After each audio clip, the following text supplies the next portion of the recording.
اچھا، آج میں آپ کے ساتھ ایک انتہائی اہم جتنے بھی میں یہ جوڈیشل ریویو کر لیتا ہوں ہائی کورٹ کے، مجھے ایک بات سمجھ آ گئی.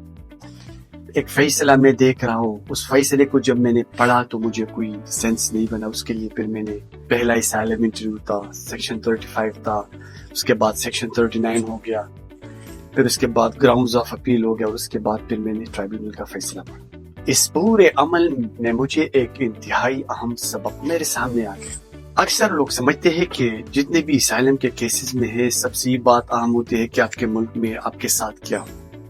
لیکن عملی طور پر بہت دفعہ اپیل جو ٹرائبیونل میں آپ جاتے اس بات پر نہیں چلتی کہ آپ کے بیک ہوم میں آپ کو کیا خطرہ تھا، بلکہ اپیل اس بات پہ چلتی ہے کہ آپ نے پہلے کیا کہا، ویری امپورٹنٹ، بعد میں کیا کہا، پھر دونوں باتوں میں فرق کیوں آیا. اگر آپ ابتدائی انٹرویو میں 2 الفاظ یا ایک لفظ یا ایک جملہ بھی آپ سے غلط ہو جائے یا کوئی جواب پوری وضاحت کے ساتھ نہ دیا جائے تو بعض اوقات پورا مقدمہ انہی الفاظ کے اس کے گرد گھومتے رہتے ہیں.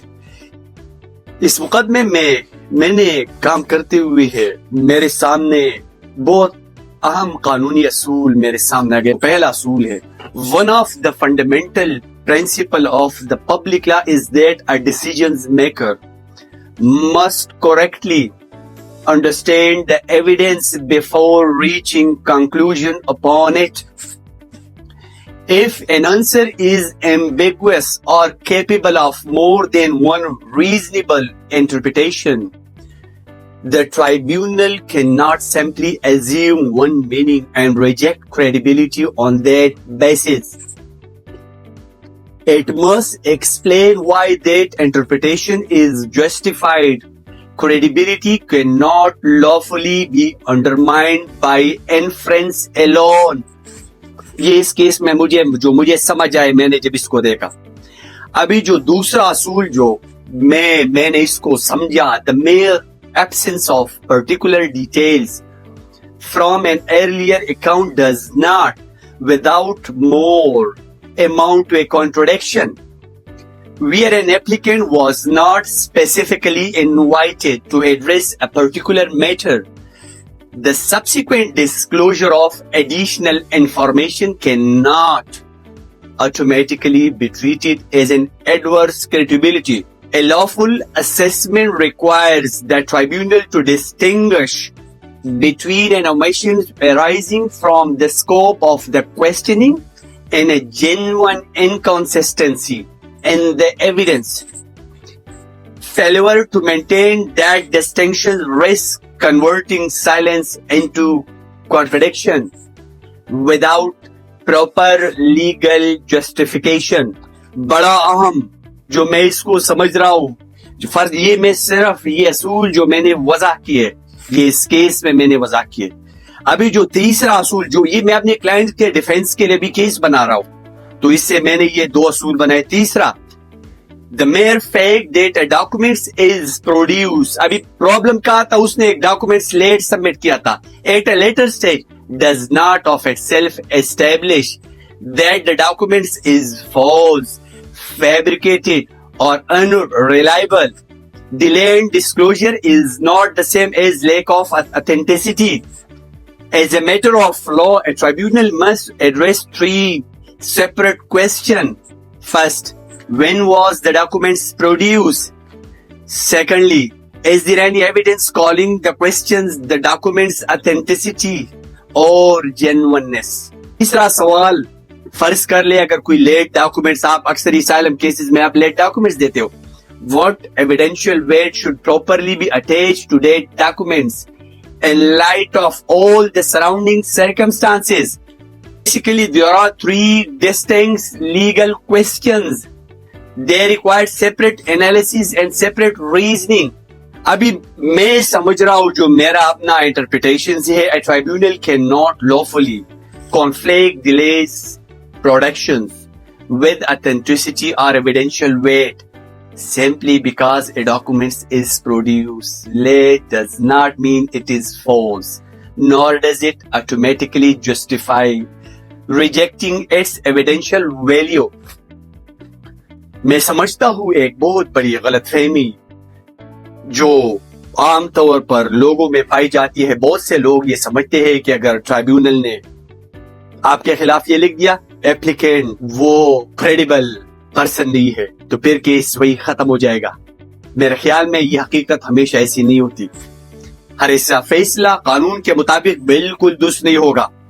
اصل سوال یہ نہیں ہوتا کہ ٹرائیبیونل نے ایپلیکینٹ پر یقین کیا ہے یا نہیں.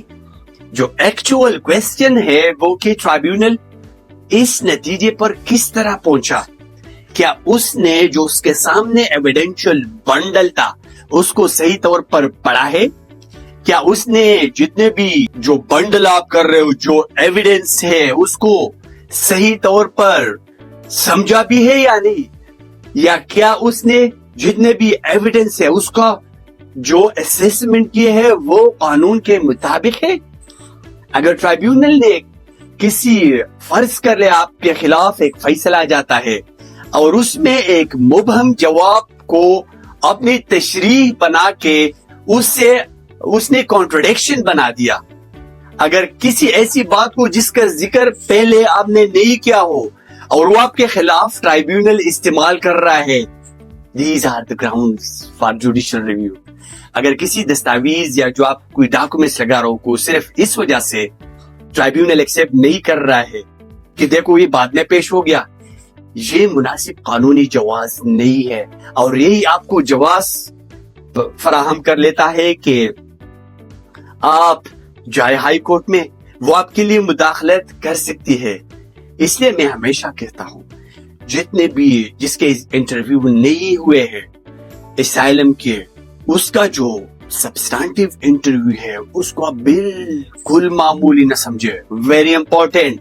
اگر آپ سے ایک بات بھی اس طرح جاتا ہے نا, بعض بات اس طرح ہوتے ہو آپ اپنے سپورٹ میں بیان کر رہے ہو, وہ آپ کو مار ڈالتی ہے. وہی بات وہ آپ کے خلاف کل کڑی ہوگی ایز اے وٹنس, تو آپ کو اس طرح نہیں کرنا چاہیے. میں سمجھتا ہوں کہ بعض اوقات ایک لفظ اگر آپ اس کو اس طرح ایکسپلین کر لو, اگر آپ کی تیاری نہیں ہو یا آپ نے کس کیا ہو اور آپ اس کو اپنے پہلے انٹرویو میں آپ بتا دے, یا اگر آپ کا اپیل ہیئرنگ ہو اس میں آپ بتائے, تو آپ کے سارے کیس کو انتہائی چیدہ بنا لیتے ہیں. میں آپ کو یہ بتانا چاہتا ہوں کہ جتنے بھی اسائلم کے کیسز ہیں وہ صرف آپ حقائق پر نہیں جیت سکتے ہائی کورٹ میں, بلکہ اس بات پر بھی کہ وہ جتنے بھی فیکٹس آف دا کیس ہے کیا وہ قانون کے مطابق آپ نے کس طرح امپلیمنٹ, جو ٹرائیبیونل ہے اس نے کس طرح امپلیمنٹ کیا ہے, یا اس نے کیا انفرنس لیا ہے. میں اگر اس کو سمجھوں اس طرح, many people think that preparing a high court judicial review simply involves reading the tribunal's refusal decisions. It does not. In reality, identifying an error of law is a disciplined legal exercise. It requires the lawyers to reconstruct the entire decision-making process by carefully examining every stage of the protection claim, from the questionnaire to the Section 35 interview, the Section 39 report of the International Protection Office, the appeal submissions, and finally, the tribunal decisions. Each document must be tested against others, line by line, pencil reading, and word by word, to determine whether the tribunal accurately understands the evidence you produce, applied the correct legal principle, and provide lawful reasons for its conclusions. I will say identifying an errors of law is much like basically it's diving beneath the surface of the sea in search of a pearl from above. From everything may appear calm and complete only by doing deeper examinations, every details with patience and precision. Does the hidden issues reveal itself? Often the decisions must reflect the decisive legal errors is not found in what the tribunals actually says, but in how it understood the evidence. What is overlooked are the reasons the tribunal used to reach its conclusions. Thank you very much.